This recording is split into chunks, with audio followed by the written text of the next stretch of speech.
Teman-teman semua, selamat berjumpa kembali di Armor of God, kelas di mana kita semua belajar mengasah isi kitab suci, baik perjanjian lama dan perjanjian baru. Terutama firman-firman Tuhan agar iman kita semakin bertumbuh. Bagi Amin. peserta yang baru pertama kali mengikuti atau mulai bergabung kembali, selamat datang, selamat bergabung. Kiranya kelas ini sungguh bisa memenuhi harapannya yang selama ini dicari ya, dan bisa memberi sukacita dan wawasan baru, suasana yang baru dalam memahami isi kitab suci. Pertemuan malam hari ini adalah sesi pengajaran. Sesuai di flyer, kali ini Kak Vindes akan membahas kitab Kidung Agung. Kitab ini termasuk yang jarang sekali dibahas. Soalnya kitab ini rasanya nih unik. Bahasanya terkesan vulgar dan porno. Lalu keistimewaannya apa ya? Sampai bisa masuk dalam susunan Alkitab.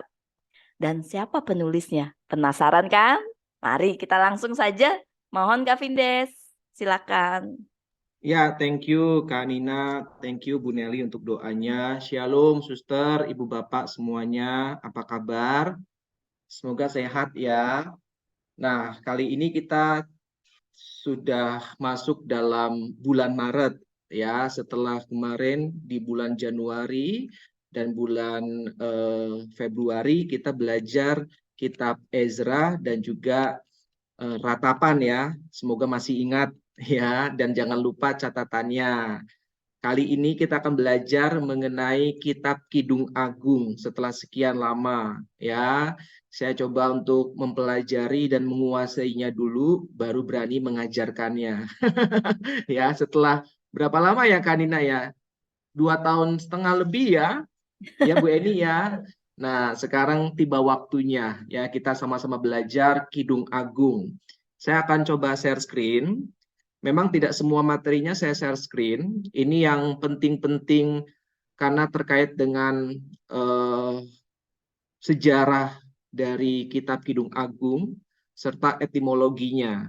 Ya, terima kasih Kak Nina sudah dikasih share screen. Teman-teman, Ibu Bapak, kita lihat di layar. Kita mulai ya, Kitab Kidung Agung. Kita baca bersama-sama Kidung Agung bab 1 ayat 2. Di layar sudah ada. 1, 2. Kiranya ia mencium aku dengan kecupan karena cintamu lebih nikmat daripada anggur. Wah, ini baru bab awal dan ayat-ayat di awal. Tetapi kesannya sudah sangat vulgar.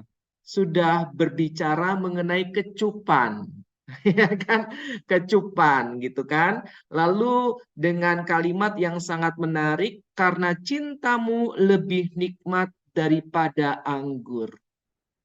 Ya, tentu kita ingat Mazmur mengatakan kecaplah dan lihatlah betapa baiknya Tuhan itu. Nah, berarti Tuhan itu bisa dinikmati. Sama seperti cinta, cinta itu lebih nikmat daripada anggur. Dan ibu bapak, teman-teman, ini penting. Kenapa dibandingkan dengan anggur? Karena kita tahu bahwa saat itu di Palestina, anggur itu merupakan sebuah apa ya, sebuah minuman atau buah yang begitu mahal. Ya, dan rasanya kalau pesta tidak ada anggur itu belum afdol. Tentu kita masih ingat pesta perkawinan di Kana, betul ya? Di Yuk, mana saat itu pesta itu kehabisan anggur. anggur. Ya, Lalu Bunda Maria meminta Yesus untuk membantu kedua mempelai dan akhirnya terjadilah mukjizat yang pertama, air berubah menjadi anggur. anggur. Nah, dari sini kita bisa melihat bahwa anggur itu memang benar-benar sangat dekat dengan kehidupan orang-orang Israel. Ya, maka perbandingan cinta dengan anggur juga sangat dekat. Ya, karena orang Israel itu benar-benar sangat suka ya tradisi mereka kalau setiap pesta harus ada minuman anggurnya. Maka penulis kitab Kidung Agung membandingkan cintanya itu lebih nikmat daripada anggur. Jelas ya, Ibu Bapak, teman-teman ya. Kalau misalkan cintamu lebih nikmat daripada ketoprak, nggak nyambung. Ya, ya, atau cintamu lebih nikmat daripada serabi Solo, nggak nyambung. Ya, tetapi cintamu lebih nikmat daripada anggur. Ya, karena tadi ya, anggur itu sangat dekat dalam kehidupan sehari-hari orang Israel. Nah, berikutnya, Kitab Kidung Agung, seperti yang di pengantar tadi Kanina sempat jelaskan, adalah kitab yang mengundang banyak tanda tanya. Banyak sekali tanda tanya ya dalam Kitab Kidung Agung ini. Tidak berisi ajaran. Nah, beda dengan kitab-kitab yang lain ya, terutama kitab Taurat Musa. Ya, kalau Taurat Musa itu banyak sekali yang berisi ajaran dan larangan. Ya, tentu masih ingat ya Ibu Bapak ya, kitab Perjanjian Lama itu dibagi menjadi 3 bagian. Saya tulis di kolom chat Tanak ya, yaitu Torah, Nebiim, dan Ketubim. Ya, Torah itu 5 Taurat Musa, Nebiim itu kitab nabi-nabi, dan Ketubim itu adalah bacaan-bacaan. Jelas ya, salah satunya adalah Kidung Agung, masuk dalam Ketubim. Mazmur, masuk dalam Ketubim, dan sebagainya.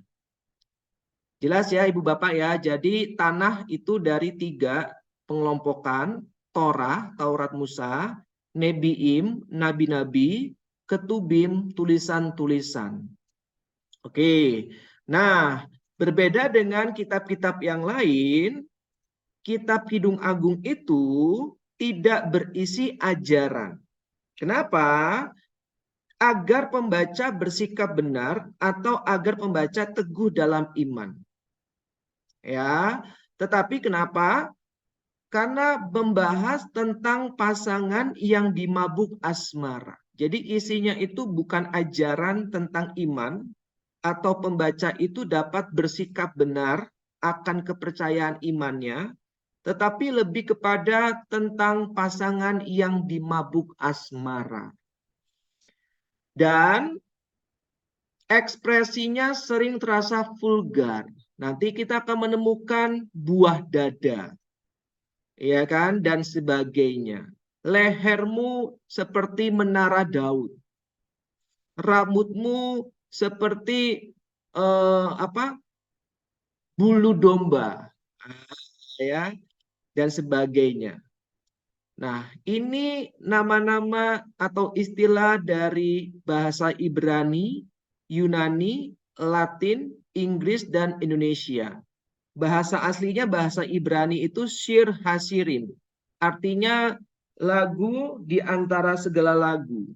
Ya, atau syair di atas segala syair. Itu arti harafiah dari Shir Hasirim. Ya, jelas ya Ibu Bapak ya. Jadi artinya lagu di atas lagu atau syair di atas segala syair. Itu arti dari Kidung Agung, Shir Hashirim, bahasa Ibraninya.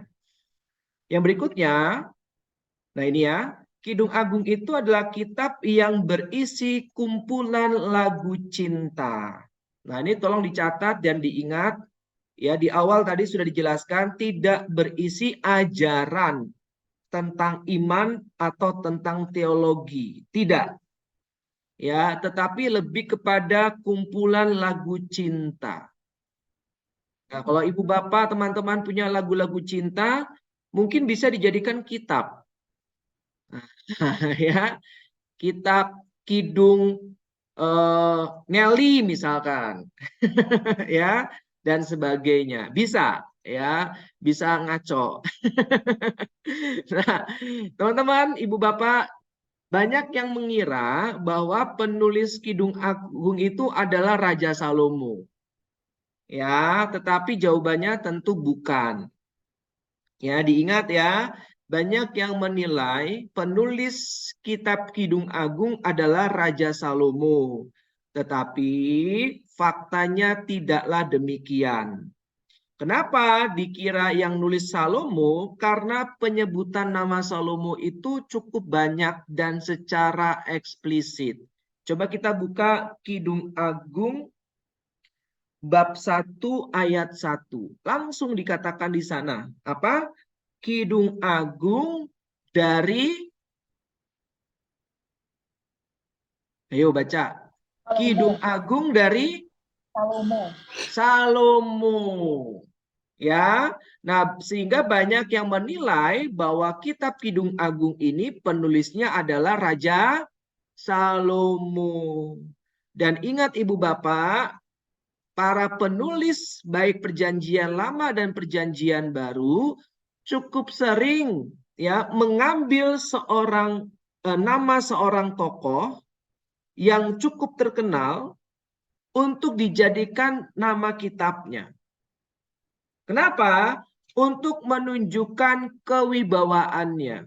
Karena kalau tidak dengan nama orang atau tokoh yang terkenal, maka kitab mereka akan sulit diterima dan dibaca. Jelas ya Ibu Bapak ya.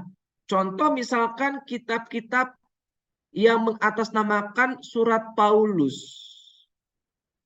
Ya kan? Kita pernah belajar kalau masih ingat. Tidak semua kitab-kitab yang mengatasnamakan Paulus itu ditulis oleh Rasul Paulus. Banyak di antara surat-surat atas nama Paulus itu ditulis oleh para muridnya. Jelas ya Ibu Bapak ya? Sehingga kalau kita menemukan Kidung Agung dan kita membaca Kidung Agung dari Salomo, ini bukan berarti Salomo yang menulis kitab Kidung Agung. Nah, pertanyaan berikutnya, lalu kalau bukan Salomo, siapa penulisnya? Kan gitu. Nah, penulisnya adalah seorang atau beberapa orang penyair. Nah, yang menulisnya itu adalah penyair. Maka kalau kita menemukan kata-kata yang kesannya berlebihan, kalau bahasa kita sekarang wah lebay, ya, atau begitu puitis. Nah, itu sangat wajar Ibu Bapak, teman-teman. Karena yang menulis kitab Kidung Agung adalah seorang penyair. Jelas ya Ibu Bapak ya, teman-teman ya. Dan penyair-penyair ini memiliki bakat yang luar biasa. Dan memiliki daya fantasi yang luar biasa. Coba kita buka Kidung Agung bab 5 ayat 11. Silakan satu orang volunteer tolong bantu bacakan. Bagaikan emas, emas murni kepalanya, rambutnya mengombak, hitam seperti gagak. Nah, terima kasih Bu Eni. Ini kan kalau kita baca secara harafiah nggak jelas ya. Bagaikan emas, emas murni kepalanya, rambutnya mengombak, hitam seperti gagak. Nah, ini kan daya fantasi karena burung gagak itu kan warna bulunya sangat hitam. Nah, jadi dikaitkan dengan burung gagak warna dari hitam rambutnya. Nah, ini fantasinya luar biasa. Ya, karena burung gagak kita tahu warna bulunya itu sangat hitam. Lalu yang berikutnya, coba perhatikan ayat 14. Silahkan.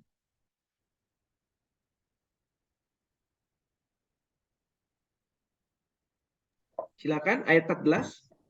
Tangannya bundaran emas, berhiaskan permata Tarsis. Tubuhnya ukiran dari gading, bertabur batu nilam. Nah, ini kan bahasa puitis sekali. Terima kasih Bu Nelly. Sehingga kalau kita menemukan kata-kata seperti ini di dalam Kidung Agung, kita nggak perlu repot-repot menafsirkannya. Ya, nggak perlu repot-repot menafsirkannya Ibu Bapak. Ingat di awal bahwa kitab Kidung Agung pada dasarnya merupakan kumpulan dari lagu-lagu atau puisi-puisi cinta.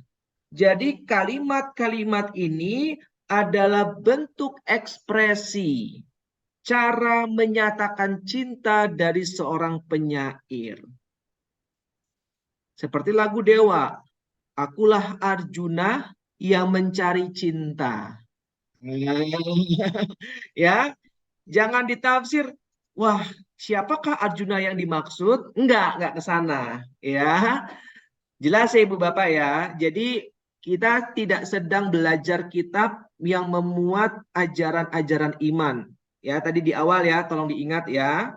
Tidak ke sana. Oke. Lalu yang berikutnya, karena bahasa yang istimewa, koleksi ini kiranya tidak berasal dari lingkungan rakyat. Jadi kitab Kidung Agung ini kitab yang mewah, tanda petik ya. Karena bahasanya istimewa dari orang-orang terdidik, bukan dari lingkungan rakyat biasa. Terpelajar. Ya, terpelajar, betul Bu. Ya, oke berikutnya. Silakan dicatat, waktu penyusunan diperkirakan itu abad ke-5, abad ke-4 sebelum Masehi. Tetapi redaksi akhir, nah ingat nih ya, redaksi akhir itu abad ke-4 sampai dengan ke-3 sebelum Masehi. Itu redaksi akhir. Ya, waktu penyusunannya. Tapi waktu penulisannya diperkirakan abad ke-5 sebelum Masehi. Nah, tentu bukan Raja Salomo yang menulisnya. Karena Raja Salomo itu hidup abad keberapa? Ada yang masih ingat? Abad ke-10 sebelum Masehi. Jadi ada perbedaan sekitar 5 abad. 500 tahun. Ya. Nah, sejumlah kata Ibrani menunjukkan pengaruh kuat bahasa Aram. Karena apa? Karena kitab ini disusun ketika bahasa Aram mulai menggeser bahasa Ibrani di Palestina. Nah, ini ada peralihan Ibu Bapak, teman-teman. Dari bahasa Ibrani, bahasa ibu di Palestina, maka perjanjian lama itu dari bahasa Ibrani. Ya, kecuali beberapa kitab Deuterokanonika. Ya, yaitu kitab Kebijaksanaan Salomo dan 2 Makabe. Nah, 2 kitab ini tidak dari Palestina. Tidak ditulis menggunakan bahasa Ibrani, melainkan bahasa Yunani. Jelas ya Ibu Bapak ya? Nah, maka bisa diperkirakan waktu penyusunan itu redaksi akhirnya abad ke-4, abad ke-3 sebelum Masehi. Kenapa? Karena ketika itu bahasa Aram mulai mendominasi. Nah, bahasa Aram mulai mendominasi di Palestina itu abad ke-4 sampai dengan abad ke-3 sebelum Masehi. Makanya Yesus itu menggunakan bahasa Aram sebagai bahasa sehari-hari. Contoh di dalam Injil apa bahasa Aram? Efata, terbukalah. Ya, maka Efata ditulis Efata, tidak diterjemahkan. Talitakum. Apa artinya? Wah, gawat ini. Bangunlah, Bangunlah. bangunlah. Bangunlah. Bangunlah. Nah. Dan sebagainya. Ya, itu bahasa-bahasa Aram, ya. Jadi Yesus menggunakan bahasa Aram dalam kehidupan sehari-harinya. Oke, berikutnya. Sejumlah lagu bisa jadi digubah jauh sebelumnya. Nah, ini nggak terlalu penting ya catatannya. Nah, sekarang kita masuk ke dalam catatan-catatan saya nih. Nah, silakan Ibu Bapak buka Kidung Agung bab 6 ayat 13. Kidung Agung bab 6 ayat 13. Jadi kita sudah belajar tadi sejarahnya ya Ibu Bapak ya. Ingat Redaksi akhir abad keempat, abad ketiga sebelum Masehi. Penulisnya adalah dari kaum terpelajar, para penyair. Karena isinya itu tidak berupa ajaran iman, melainkan kumpulan puisi atau lagu cinta. Ya. Nah, sekarang kita lihat Kidung Agung bab 6 ayat yang ke-13. Silakan satu orang volunteer. Kembalilah, kembalilah, ya gadis Sulam, kembalilah, kembalilah, supaya kami dapat melihat engkau. Mengapa kamu senang melihat gadis Sulam itu, seperti melihat tari-tarian perang? Nah, terima kasih Bu Lita. Banyak yang menyangka bahwa Kidung Agung itu merupakan dialog antara Raja Salomo dengan gadis Sulam ini. Jelas ya Ibu Bapak ya. Tadi kan kita di awal membaca Kidung Agung dari Salomo. Lalu barusan kita membaca dan mendengar, kembalilah, kembalilah ya gadis Sulam, kembalilah, kembalilah supaya kami dapat melihat engkau. Mengapa kamu senang melihat gadis Sulam itu? Seperti melihat tari-tarian perang. Nah, seperti Salomo kan, yang kehidupannya tidak jauh dari peperangan. Ya, meskipun sebenarnya dia orang yang sangat penakut ya untuk berperang. Ya, makanya dia coba untuk menjaga kekuasaannya dengan bernegosiasi dengan kerajaan-kerajaan tetangganya dan musuh-musuhnya. Dengan cara apa? Mengawini para putri, bukan putra, ya, para putri dari raja-raja musuhnya. Nah, itu cara Raja Salomo untuk mempertahankan kerajaannya. Yang justru kita tahu menghancurkannya di kemudian hari. Karena para istrinya itu menyembah berhala dan akhirnya Salomo juga jatuh dalam penyembahan berhala di akhir kehidupannya. Ya. Nah, gambaran Kidung Agung itu dipercaya oleh beberapa orang penafsir adalah ungkapan atau dialog antara Raja Salomo dengan gadis Sulam ini. Nah, tetapi tentu itu hal yang kurang tepat. Karena ternyata seiring berjalannya waktu sudah dapat dipastikan bahwa penulis kitab Kidung Agung itu bukanlah Raja Salomo. Jadi teori yang mengatakan bahwa Kidung Agung ini merupakan dialog antara Raja Salomo dengan gadis Sulam ini itu bisa dikatakan kurang tepat atau kurang pas. Jelas ya, Ibu Bapak, teman-teman ya, sampai sini ya, pelan-pelan kita akan masuk. Nah, dalam puisi ini, dalam Kidung Agung ya, kedua orang itu terlihat saling memuji. Coba kita perhatikan Kidung Agung bab 4. Apa judul perikopnya? Mempelai laki-laki memuji mempelai perempuan. Nah, mempelai laki-laki memuji mempelai perempuan.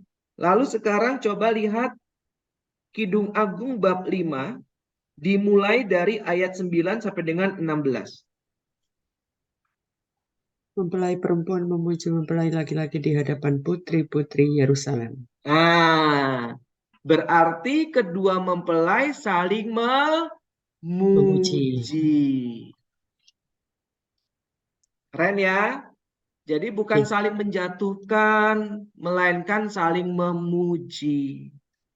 Makanya kenapa kitab Kidung Agung itu sangat indah kalau kita benar-benar dapat memahami maknanya dengan baik dan benar. Karena ingin meluruskan bentuk-bentuk cinta yang selama ini dianggap tidak pas. Tadi waktu sebelum mulai kita sempat ngobrol sedikit ya Bu Eni dengan Ibu Bapak yang join di awal mengenai cinta eros kan. Banyak orang yang berpikir bahwa cinta eros itu cinta yang tidak baik, cinta yang tidak sehat. Padahal tidaklah demikian. Ya, justru cinta eros itu dibutuhkan. Karena kalau tidak ada cinta eros, maka tidak ada hasrat. Nah, kalau tidak ada hasrat, tentu kita tidak ada keinginan untuk saling memiliki. Ya, contoh misalkan tadi sempat di awal sharing misalkan saja, saya lagi dekat dengan seorang perempuan. Lalu istri saya tahu dan istri saya bilang, sayang, kamu jangan deket-deket sama dia dong. Loh kenapa? Aku cemburu. Nah, saya nggak bisa bilang, loh kok kamu cemburu? Berarti kamu nggak cinta saya. Kalau kamu cinta saya, kamu kasih kepercayaan kepada saya. Nggak seperti itu cara berpikirnya. Ya, bahwa justru karena sang istri, ya, istri saya mencintai saya, maka ada rasa cemburu. Kalau tidak cinta saya, tidak sayang saya mau dekat sama siapa aja bodoh amat. Iya nggak Ibu Bapak? Tetapi karena ada rasa sayang, rasa cinta, saat saya dekat dengan perempuan lain, maka ada kecemburuan di sana. Inilah cinta eros. Bahwa kecemburuan itu tidak selalu negatif. Coba bayangkan, kalau kita dulu waktu pacaran, kita dapat perhatian dari cowok lain atau cewek lain. Lalu pacar kita cuek-cuek aja. Pasti kita akan tanya, kok kamu cuek-cuek aja, aku dikasih kado sama si dia. Kamu nggak sayang ya sama aku ya? Kok kamu nggak cemburu? Iya nggak? Iya kan?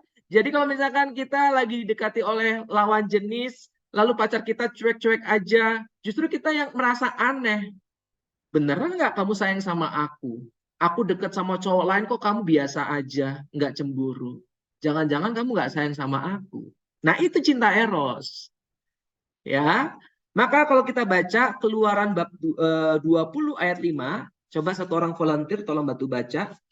Keluaran bab 20 ayat 5, ini dengan sangat jelas loh. Silakan.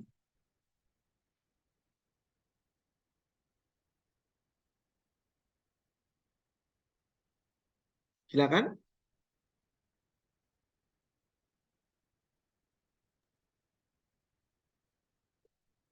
Jangan sujud menyembah kepadanya atau beribadah kepadanya, sebab aku Tuhan Allahmu adalah Allah yang cemburu, yang membalaskan kesalahan bapa kepada anak-anaknya, kepada keturunan yang ketiga dan keempat dari orang-orang yang membenci aku. Nah, terima kasih Kak Nina. Inilah cinta eros. Jadi nggak melulu mengenai cinta agape. Bahwa Allah kita Allah yang cemburu. Karena Allah sayang dan cinta kepada kita. Maka kita diminta untuk tidak menyembah Allah-Allah lain. Karena dia Allah yang cemburu. Nah bersyukurnya kita punya Allah yang cemburu. Karena kalau enggak, nah kita gampang mendua hatinya. Jelas ya Ibu Bapak ya. Jadi kitab Kidung Agung ini tampaknya erotis, tampaknya vulgar. Tetapi justru ingin meluruskan mengenai makna cinta eros. Ya, bahwa cinta eros itu tidak selamanya negatif. Maka menurut tradisi Israel, tradisi kuno, bisa dikatakan bahwa Kidung Agung ini dianggap sebagai salah satu puisi cinta yang terindah yang pernah ditulis. Tolong diingat. Jadi, menurut tradisi Israel kuno, Kidung Agung itu merupakan puisi cinta terindah yang pernah ditulis.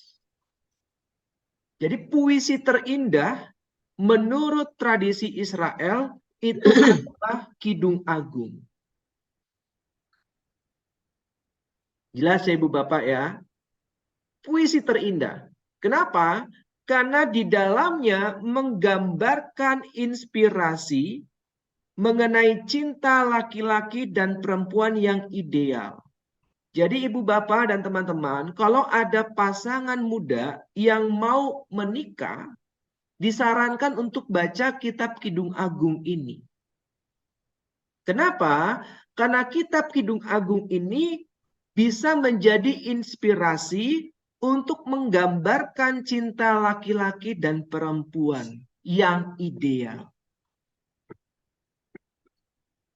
Karena isinya saling memuji satu sama lain, bukan saling menjatuhkan. Kita ambil contoh ya. Coba baca Kidung Agung bab 4 ayat 1 saja.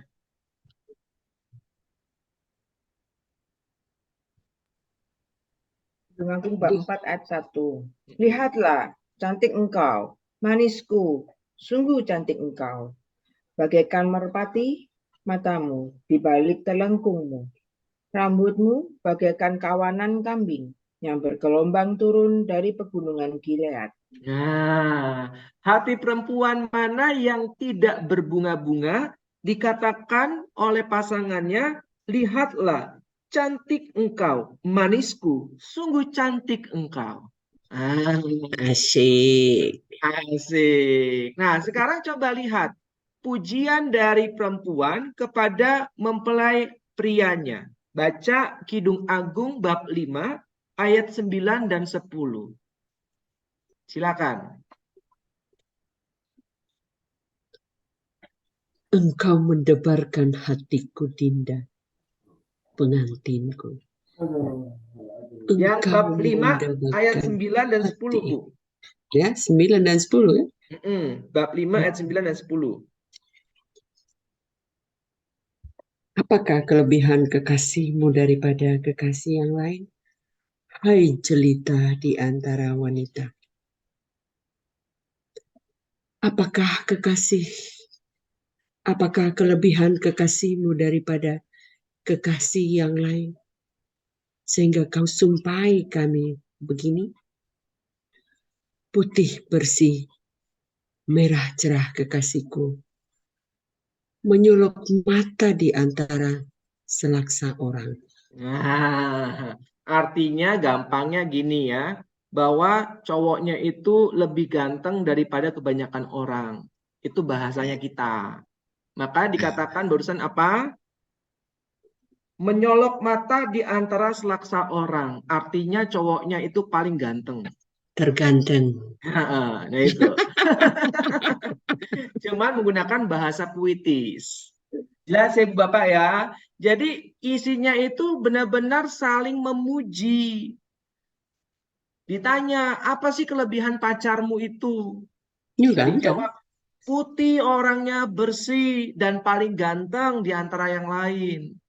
Nah cowok dibilang kayak gitu juga berbunga-bunga hatinya. Jelas ya Ibu Bapak ya.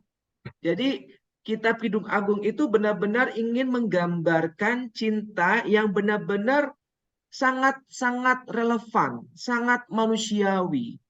Bukan cinta yang mengawang-awang, bukan. Tapi cinta yang benar-benar antara pria dan wanita. Antara laki-laki dan perempuan. Inilah cinta eros yang benar. Ya, cinta eros yang benar seperti ini. Ya, ada kecemburuannya. Tentu masih tahap wajar. Kalau sudah cemburu buta, itu bukan lagi cinta eros. Itu sudah dikuasai oleh hawa nafsu. Oke, kita lanjut ya Ibu Bapak ya. Oke, berikutnya. Meskipun tadi di awal kan saya bilang ya, puisi yang dikandung atau terdapat dalam Kidung Agung itu berupa dialog antara pria dan wanita, tetapi banyak ahli-ahli kitab suci mengkaitkannya dengan beberapa hal. Yang pertama, berkaitan dengan cinta Yahweh kepada bangsa Israel.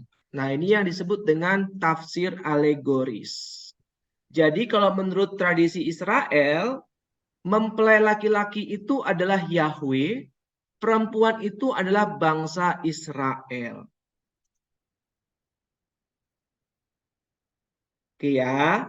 Nah, menurut tradisi Kristiani, mempelai laki-laki itu alelah Yesus dan mempelai perempuan itu adalah gereja. Ini yang disebut dengan tafsir alegoris. Jelas ya Ibu Bapak ya, teman-teman ya. Kenapa?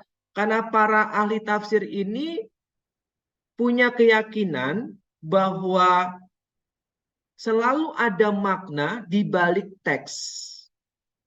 Jadi teks itu hanyalah permukaan, tapi di balik teks itulah justru yang paling penting, yaitu makna di balik teks.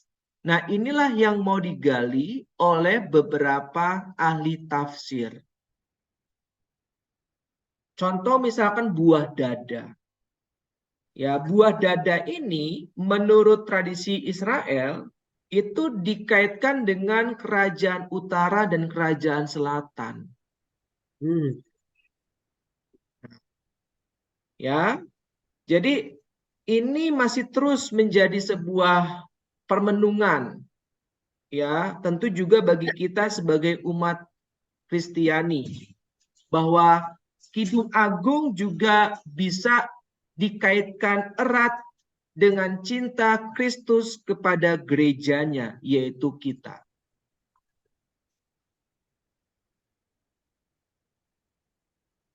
Iya, jelas ya Ibu Bapak ya. Nah, apa yang disampaikan oleh Kitab Kidung Agung bisa dikatakan sejajar dengan Kitab Hosea. Nah, kita tahu ya, Kitab Hosea itu isinya apa? Nabi yang begitu setia mencintai istrinya. Siapa nama istri dari Nabi Hosea? Nggak pernah baca. Nggak pernah baca. Nggak apa-apa, Bu. Nanti dibaca. Siapa Bu nama Hosea. istri dari Nabi Hosea? Bu Hosea. Bu Hosea. Ayo, depannya G. Belakangnya R. Gomer. Nah, Gomer, betul Bu Eni. Nah, Gomer. ini juga sebenarnya kan ini kiasan, alegoris kan. Hosea itu dilambangkan sebagai Allah. Iya kan?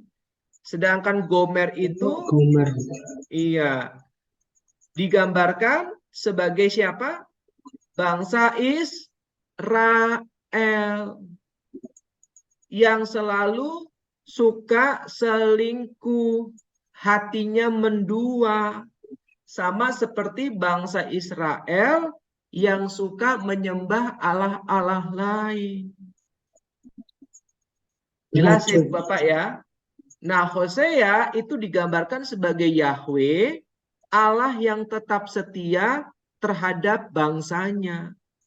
Sama seperti Hosea yang tetap setia kepada Gomer istrinya, meskipun Gomer suka selingkuh.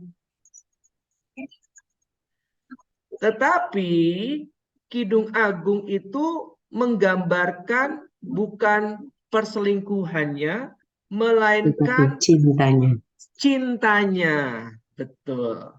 Ya, mereka tetap setia, mereka tetap saling menghargai, mereka tetap saling memuji satu sama lain. Dan nanti kita akan temukan di bagian akhir dari materi malam hari ini, bahwa nanti kita akan melihat cinta itu tidak bisa dibeli dengan harta benda. Itu ada dalam Kitab Kidung Agung. Ya, nah sampai sini kira-kira ada pertanyaan nggak sebelum saya lanjut?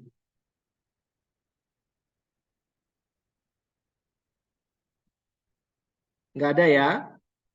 Sebentar. Apa namanya, berarti Kidung Agung ini adalah merupakan aplikasi ya, penggambaran dari cinta Allah Ya, kepada kita. betul Bu. Oke. Itu secara alegoris ya. Jadi Allah yang selalu setia, memiliki cinta eros kepada manusia, dan manusia juga selalu mencintai Allah, menyanjung, memujinya, seperti seorang mempelai perempuan kepada mempelai prianya. Secara awam itu kok saya enggak usah orang lain. Saya tuh kok kurang pas ini barang dimasukkan di dalam kitab Perjanjian Lama. Apa itu? Kitab Yang Kidung Kidung Agung Agung maksudnya. ini. Kidung Agung. Soalnya kan Hmm. kalau kitab yang lain itu syarat berbicara tentang Tuhan ya. Kalau Hmm. ini melenceng ke cinta. Tapi kalau bahwa ini adalah merupakan penggambaran cinta Allah kepada kita ya. Cuma bahasanya itu yang kembali tadi terlalu vulgar. Iya. Itu saja ya Bu. Oke, yang lain ada pertanyaan? Atau mungkin ada tambahan, silahkan sebelum masuk ke bagian berikutnya. Lanjut ya, kalau nggak ada ya. Ya, silakan, Suster. Tadi tuh Kak Vindes bilang Allah itu juga mempunyai cinta eros walaupun kita nggak boleh mempunyai pemikiran istilahnya eros yang negatif. Nah, sedangkan dikatakan juga Allah itu mempunyai cinta yang agape. Kalau seperti itu, saya tuh tadi sempat terlintas ya. Kalau Allah dikatakan mempunyai cinta agape, tapi kok juga cinta eros gitu loh. Itu gimana ya Kak? Saya masih ini agak rancu soal itu. Oke, terima kasih Suster. Ini Ya, pertanyaannya makasih, sangat Kak Vindes. bagus. Saya matikan kameranya ya. Oh iya, silakan Suster.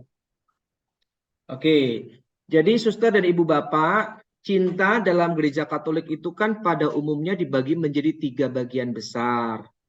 Ya, agape, filia, dan juga eros. Tapi berkembang menjadi 4, yaitu agape, filia, storge, dan juga eros.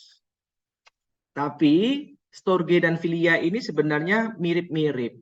Kalau storge itu sifatnya natural, seperti kasih seorang suami dan juga istri, itu juga bisa dikatakan cinta storge. Ya, kalau filia itu cinta persahabatan. Saya mencintai Kak Nina dengan cinta filia, cinta persahabatan. Ya, cinta Kak Nina kepada anaknya, kepada menantunya itu filia. Ya, cinta persahabatan. Ya. Nah, kalau cinta agape kita tahu ya, cinta yang tanpa syarat. Seperti cinta Allah kepada kita, tanpa syarat. Tetapi Allah juga memiliki cinta eros, karena semua cinta itu datangnya dari Allah. Sebab Allah adalah cinta, Allah adalah kasih. Cuman pengimplementasian dan pemaknaannya menjadi bergeser akibat ulah manusia. Ya kan? Pada saat Allah menciptakan alam semesta, itu juga melibatkan cinta eros. Ada yang disebut dengan reciprocal gift. Saya coba ketik di kolom chat. Yang disebut dengan hubungan timbal balik. Reciprocal gift. Inilah cinta eros. Ya, pada saat Allah memberikan manusia kehidupan, Allah ingin manusia itu memuji dan menyembahnya. Ya, bukan karena Allah haus pujian dan penyembahan, bukan. Tetapi dengan memuji dan menyembah Allah, ya, manusia itu mengalami kebahagiaan. Itulah cinta eros. Jelas ya, Ibu Bapak ya. Kalau kita bicara soal cinta agape, itu mencapai puncaknya pada pribadi Yesus Kristus yang menyelamatkan manusia tanpa mengharapkan pamrih. Tetapi pada saat kisah penciptaan, Allah melibatkan cinta eros, melibatkan manusia agar manusia dapat memuji menyembahnya karena dengan memuji dan menyembahnya, manusia dapat hidup dalam kebahagiaan. Makanya perintah Allah yang pertama dalam 10 perintah Allah apa? Ayo. Kasihilah Tuhan Allahmu dengan Kasihilah Tuhan Allahmu dengan segenap hatimu, dengan segenap jiwamu, dan dengan segenap akal budimu. Kalau kita mengatakan cinta agape, tentu tidak ada perintah seperti ini. Jelas ya, suster, ibu, bapak ya. Karena kalau cinta agape kan tidak pernah namanya menuntut. Kok ini diberikan perintah untuk mencintai Tuhan Allah dengan segenap hati, dengan segenap jiwa, dengan segenap akal budi. Nah, inilah cinta eros. Cinta yang benar-benar menginginkan manusia itu hidup di dalam Tuhan sehingga mengalami kebahagiaan. Jelas ya, ibu, bapak ya. Makanya Allah tidak mau manusia itu menyembah Allah-Allah lain.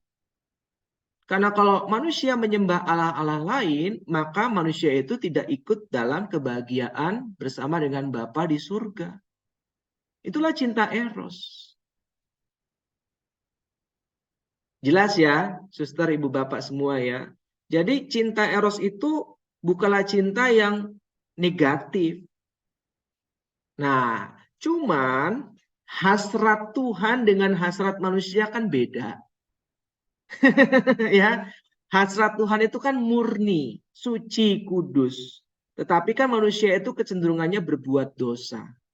Maka atas nama cinta eros terjadilah misalkan hubungan yang tidak sehat antara pria dan perempuan dalam hubungan pacaran yang mengatasnamakan cinta. Suka sama suka. Nah, ini bukan cinta eros yang sebenarnya. Loh, kok aku disalahkan? Orang cinta kok suka sama suka, nggak ada paksaan. Nah, bingung juga jawabnya. Ya kan? Ya karena hasrat atau keinginan manusia dengan Tuhan berbeda. Tetapi ingat, tetap Tuhan memiliki cinta eros, ya. Karena kalau tidak, maka alam semesta ini tidak diciptakan dengan cinta eros. Ya, karena Allah menciptakan alam semesta dengan manusia dengan cinta eros. Beranak cuculah dan bertambah banyaklah. Ini cinta eros. Ya, terus apa? Di Taman Eden kan, peliharalah dan rawatlah. Ini cinta eros. Ya kan? Nah, kalau cinta agape itu sampai kepada puncaknya di Kalvari. Bahwa Yesus menyelamatkan umat manusia tanpa syarat. Nah, itu cinta agape. Manusia sebegitu banyak dosanya, Tuhan tetap mencintai. Kita sebegitu jatuh dalam dosa, berkali-kali dosa yang sama, Tuhan tetap mengampuni. Itu cinta agape. Tapi kalau Tuhan cemburu dengan kita karena kita menyembah ilah-ilah lain, nah itu cinta eros. Kenapa? Bukan untuk Tuhan, tapi untuk manusia. Agar manusia dapat hidup dalam kebahagiaan, bukan dalam kemusnahan. Itu dengan cinta eros. Jelas ya ibu bapak teman-teman ya.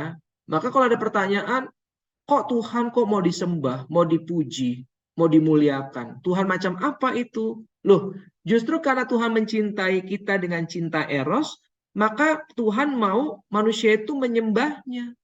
Karena dengan menyembah Tuhan, manusia hidup dalam keselamatan. Silakan kalau ada pertanyaan lagi. Semoga ada gambaran ya, suster ya, dan ibu bapak teman-teman ya. Terima kasih Kak Vindes. Ya, semoga cukup jelas ya, suster ya. Sangat jelas Kak Vindes. Ya, terima kasih, suster. Yang lain mungkin ada pertanyaan atau tambahan, silahkan. Kalau tidak ada, saya lanjut dulu ya. Oke, tidak ada. Baik. Nah, sekarang ibu bapak, Kalau misalkan ada yang bertanya, coba buka Kejadian bab 4 ayat 1.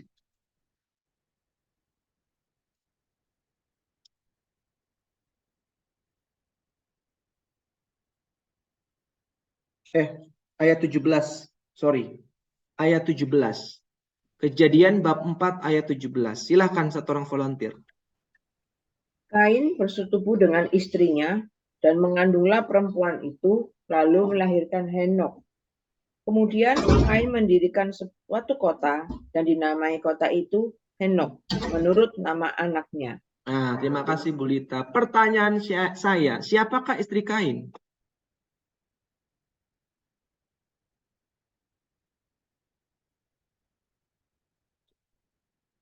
Kan saat itu di dunia hanya ada Adam, Hawa, Kain, dan Habel. Betul ya Ibu Bapak ya? Tapi Kain membunuh Habel.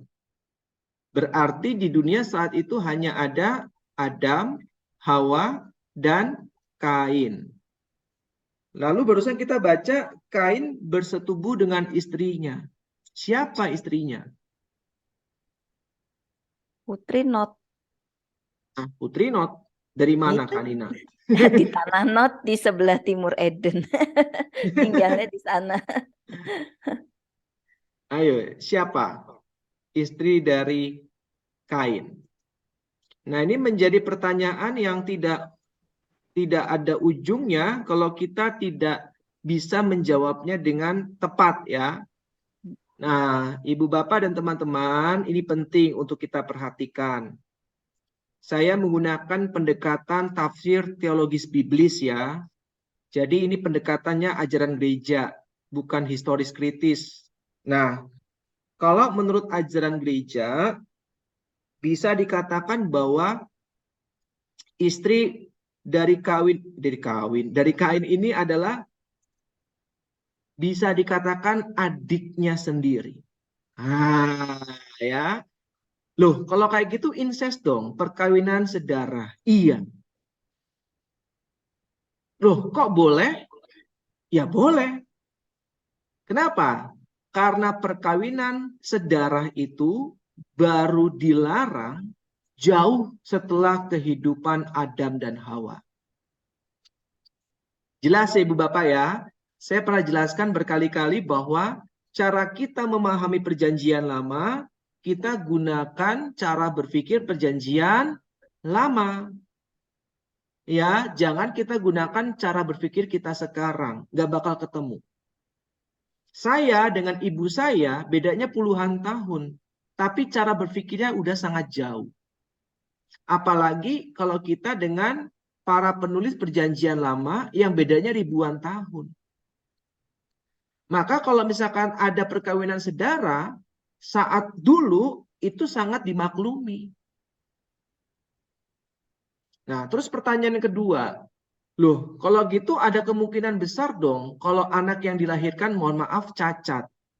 Nah, harap diperhatikan. Adam dan Hawa dulu itu masih sangat murni. Belum terkontaminasi dengan teknologi, dengan perkembangan ilmu pengetahuan dan sebagainya. Karena memang saat itu benar-benar masih murni genetikanya. Belum ada makanan-makanan kaleng ya, atau yang lainnya yang bisa menyebabkan mungkin kelainan genetika, virus-virus yang bertebaran seperti COVID, belum ada dulu. Jadi masih sangat murni genetikanya. Maka kemungkinan untuk cacat anaknya dari perkawinan darah itu sangat kecil saat itu. Nah, ini yang harus digarisbawahi.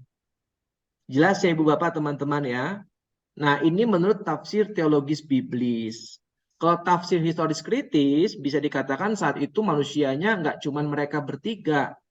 Ada manusia-manusia yang lainnya. Jelas ya? Nah, cuman karena kita Katolik, maka kita harus ikut ajaran gereja dan kita masuk dalam ajaran tafsir teologis biblis. Nah, coba Ibu Bapak buka Imamat 18 ayat yang ke-6. Imamat 18 ayat yang ke-6. Silakan satu orang volunteer.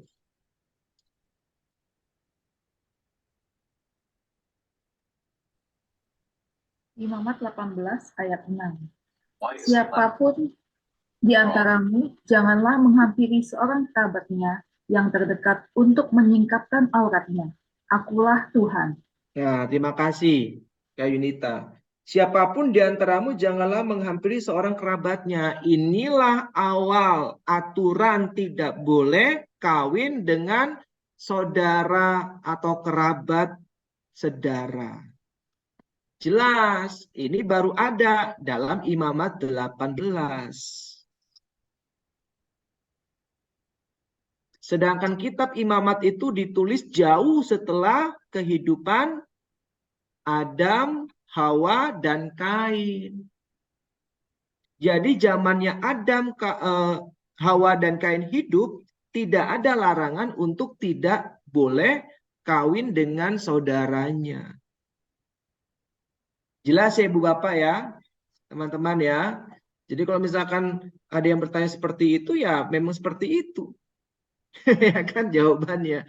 Ya, jadi memang belum ada larangan untuk kawin dengan saudara-saudara. Baru ada pada kitab Imamat bab 18 ayat yang ke-6.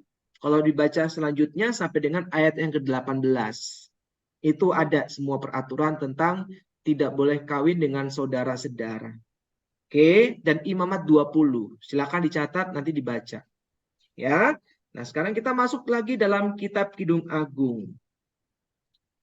Coba Ibu Bapak baca Kidung Agung bab 8 ayat 6 sampai dengan 7. Ini seringkali beberapa kesempatan dalam pemberkatan perkawinan bacaannya ini. Mungkin Ibu Bapak ada yang masih ingat. Kidung Agung bab 8 ayat 6 sampai dengan 7. Silakan. Taruhlah aku seperti materai pada hatimu, seperti materai pada lenganmu. Karena cinta kuat seperti maut, kegairahan gigi seperti dunia orang mati. Nyalanya adalah nyala api, seperti nyala api Tuhan. Air yang banyak tak dapat memadamkan cinta. Sungai-sungai tak dapat menghanyutkannya. Sekalipun orang memberi segala harta benda rumahnya untuk cinta, namun ia pasti akan dihina. Nah, terima kasih Bu Lita. Ini bagian terakhir ya Ibu Bapak ya. Kak Vindes bukan Sis Lita, Sis Vivi. Iya, terima kasih Bu Vivi. Kok Bu Lita? Maaf, terima kasih Kak Nina. Oke, kita masuk ya. Ini gara-gara banyak baca Kidung Agung jadi miss nama. Sebelumnya nggak pernah ya. Oke. Kita akan bahas ya Ibu Bapak ya. Kidung Agung bab 8 ayat 6 dan 7. Taruhlah aku seperti materai pada hatimu. Nah ini tolong diingat Ibu Bapak. Materai yang dimaksud itu bukan seperti materai 10.000 yang gampang copot. Bukan ya. Materai orang Israel kuno itu tidak seperti materainya kita sekarang di Indonesia. Ya, nah materai orang Israel kuno bahasa Ibrani itu koram. Saya coba tulis di kolom chat. Nah itu bahasa Ibrani dari materai. Jadi kalau kita pernah nonton film kerajaan, itu kan setiap kali surat dari raja itu kan ada cap materainya kan Ibu Bapak ya, ya kan? Entah dari batu, entah dari stempel, pokoknya ada cap materainya dan itu benar-benar sangat punya powerful. Iya kan? Kalau tidak ada materai dari raja, maka bisa dikatakan surat itu tidak resmi dan tidak ada kuasanya. Nah, sama seperti perempuan ini. Ya, pada saat dia bilang, sama seperti ayat yang ke-6 ini. Dikatakan, taruhlah aku seperti materai pada hatimu. Artinya bahwa dia berharap agar dia itu selalu ada di dalam hati pasangannya. Nah, ya, begitu kuat. Ya, seperti materai yang benar-benar kuat, stempel yang benar-benar kuat di atas kertas, dan itu tidak pernah terhapuskan oleh apapun. Zaman dulu belum ada tip X. Nah, ya kan? Jadi maksudnya itu, penulis ini atau di dalam ayat yang ke-6 meminta agar ia ditaruh menjadi materai di hati pasangannya. Artinya benar-benar tidak terpisahkan. Nah, kalau tidak terpisahkan, maka selalu bersama-sama. Itu harapannya. Jadi sekarang kalau misalkan kita mau ngomong sesuatu yang romantis, jangan aku ingin selalu ada bersamamu, terlalu umum. Nah, kita bisa ubah. Jadikan aku materai di dalam hatimu. Wah, ya. Oke, berikutnya. Coba Ibu Bapak buka 1 Raja-Raja 21 ayat 8. 1 Raja-Raja 21 ayat 8. Silakan, satu orang volunteer.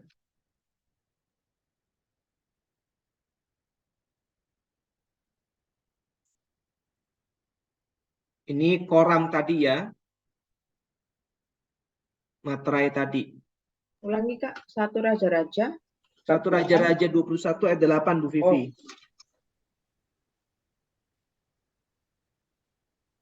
Kemudian ia menulis surat atas nama Ahab, memeteraikannya dengan meterai raja, lalu mengirim surat itu kepada tua-tua dan pemuka-pemuka yang diam sekota dengan Nabot. Nah, makasih Kanina. Nah, ini paralel dengan tadi ya, koram, materai tadi, itu dikaitkan dengan hati. Jadi materai itu benar-benar sangat powerful, bisa dikatakan karena materai itu, maka surat itu menjadi sah atau resmi. Ya, ada kuasanya karena materai itu. Maka kalau kita membayangkan, taruhlah aku seperti materai. Ya, berarti benar-benar kuat sekali. Ya, resmi. Ya, tidak terpisahkan lagi. Itu maksudnya. Jelas ya Ibu Bapak ya? Oke. Nah, terus yang berikutnya, seperti materai pada lenganmu. Nah, ini kaitannya dengan tato. Materai pada lenganmu. Nah, ya. Jelas ya Ibu Bapak ya? Makanya sekarang itu banyak orang-orang yang menato tangannya atau punggungnya dengan nama istri, dengan nama suami, dengan nama anak-anaknya. Betul nggak? Ya kan? Karena itu mau selalu mengingat pasangan dan anak-anaknya. Ada juga tato namanya Jesus Christ. Wah, ya kan? Atau gambar wajah Bunda Maria di dadanya. Tujuannya itu agar selalu teringat, terikat dengan Yesus dan Bunda Maria. Yang repot itu kalau misalkan taruh nama pacar, taunya putus. Waduh. Susah itu. Mau dihapus mahal ya kan. Nggak dihapus nanti ada pacar baru ngomel. Ya kan, makanya paling aman nggak usah nama inilah, nama pasangan ya. Kecuali kalau sudah resmi suami istri tidak terceraikan. Yang paling aman nama anak. Karena nggak ada yang namanya mantan anak. Oke, lanjut ya. Berikutnya, coba Ibu Bapak buka Sirah 17 ayat 22. Sirah 17 ayat 22. Silakan, satu orang volunteer.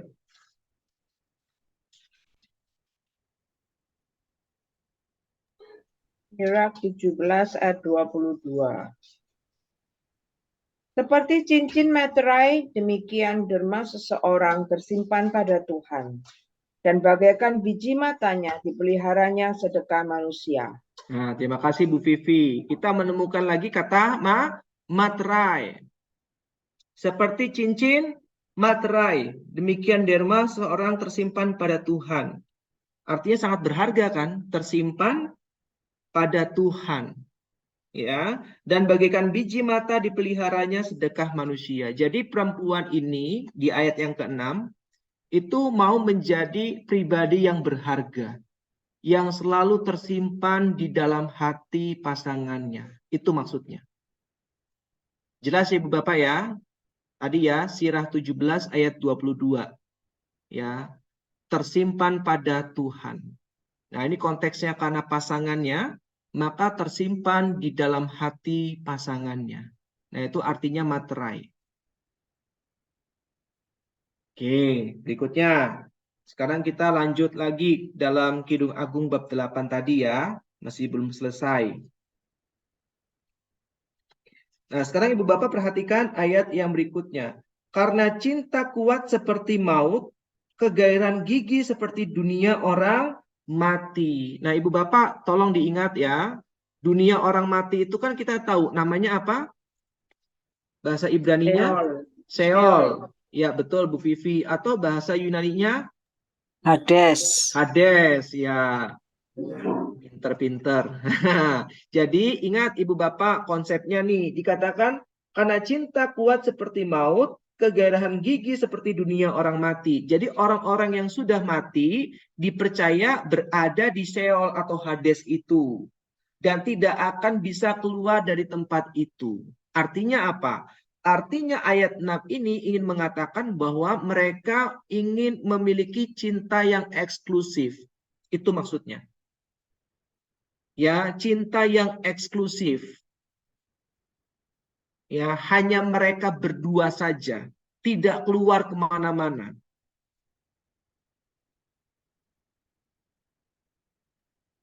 Jelas ya Ibu Bapak ya. Nah, ini maksud dari karena cinta kuat seperti maut, kegairahan gigi seperti dunia orang mati. Nah, itu artinya cinta yang eksklusif.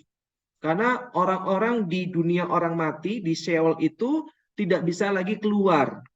Nah, itu digambarkan seperti itu, cinta mereka tidak lagi bisa keluar, hanya untuk mereka berdua. Ya, eksklusif, tidak keluar. Maka digambarkan kegairahan gigi seperti dunia orang mati. Jelas ya Bapak ya? Jadi itu melambangkan cinta yang eksklusif. Kegairahan gigi seperti dunia orang mati. Yang tidak bisa keluar.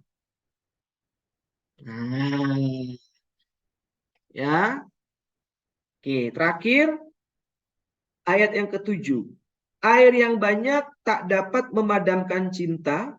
Sungai-sungai tak dapat menghanyutkannya. Sekalipun orang memberi segala harta benda rumahnya untuk cinta, namun ia pasti akan dihina. Ini yang tadi saya bilang. Makanya kalau ada yang bilang kitab Kidung Agung itu nggak menarik, karena memang belum mendalaminya. Nah, kalau kita mendalami kitab Kidung Agung, kita akan menemukan bahwa kitab ini sangat menghargai cinta. Bahkan barusan kita dengar bahwa cinta tidak dapat dibeli oleh apapun. Nah, saya akan menjelaskan apa maksud ayat yang ke-7. Terakhir ya. Air yang banyak tak dapat memadamkan cinta. Nah, Ibu Bapak, air itu lambang kehidupan, betul? Tapi di sisi lain, air itu lambang kekacauan. Peristiwa air bah itu kan benar-benar peristiwa yang sangat-sangat menghancurkan alam semesta. Betul nggak Ibu Bapak? Semuanya mati, hanya Nuh, keluarga, dan binatang-binatangnya yang diselamatkan. Jadi maksudnya apa? Air itu memiliki daya yang hebat.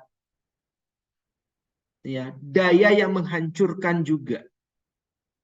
Tetapi dikatakan bahwa air yang begitu hebat, dayanya yang begitu luar biasa kuat, tidak pernah bisa memadamkan cinta.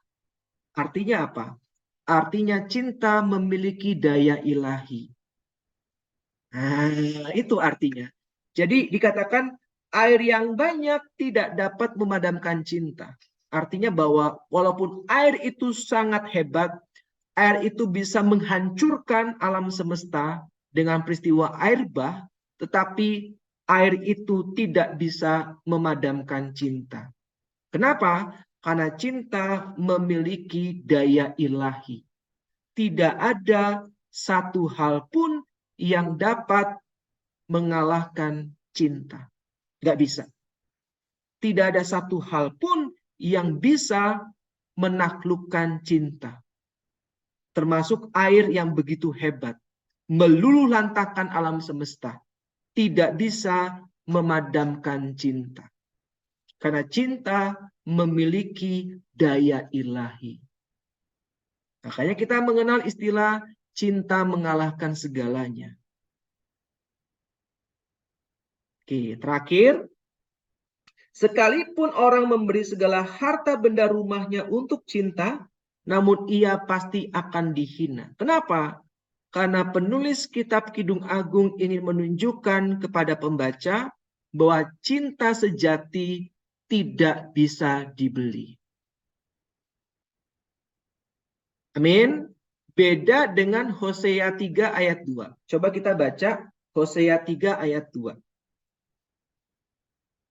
Disinilah kita bisa belajar Ibu Bapak bahwa kitab Kidung Agung itu berbeda dengan kitab-kitab yang lain. Saat kitab-kitab yang lain itu menampilkan cinta yang erotis sesungguhnya, ya, persetubuhan, perselingkuhan, Daud mengintip Batsaibah mandi, nah, itu kan sebenarnya lebih vulgar. Kejadian itu kan lebih erotis sebenarnya. Ya kan? Tapi kejadian itu nggak pernah kita temukan dalam kitab Kidung Agung. Sampai sini paham ya Ibu Bapak ya?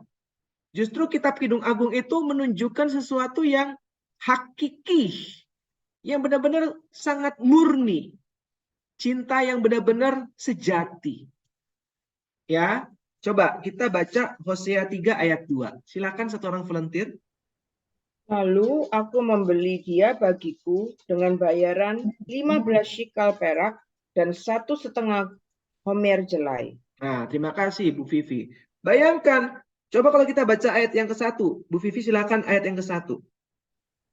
Berfirmanlah Tuhan kepadaku, pergilah lagi, cintailah perempuan yang suka bersundal dan berzina. Seperti Tuhan juga mencintai orang Israel, sekalipun mereka berpaling kepada allah-allah lain dan menyukai kue kismis. Nah, lalu setelah itu, aku membeli dia. Berarti kan bisa dibeli. Jelas ya Ibu Bapak ya teman-teman ya. Iya kan? Pergilah lagi, cintailah perempuan yang suka bersundal dan berzina. Seperti Tuhan juga mencintai orang Israel. Lalu aku membeli dia. Ya, membeli dia, membeli istrinya, perempuan itu, Gomer itu, agar dicintai lagi. Nah, berbeda dengan kitab Kidung Agung barusan kita baca, bab 8 ayat yang ke-7. Sekalipun orang itu memberi segala harta benda rumahnya untuk cinta, pasti ia akan dihina. Kenapa? Karena cinta itu tidak bisa dibeli dan tidak bisa dimiliki dengan sembarangan. Makanya dikatakan pasti orang itu akan dihina. Nah, inilah gambaran makna cinta menurut kitab Kidung Agung. Nah, silakan Ibu Bapak teman-teman simpulkan bagaimana kitab ini. Ya, memang kata-katanya vulgar, tetapi di balik itu semua terdapat pesan dan makna yang begitu mendalam, yang begitu menghargai pasangan dan menghargai cinta. Nah, selesai. 20 lewat 27 menit. Silakan kalau ada pertanyaan.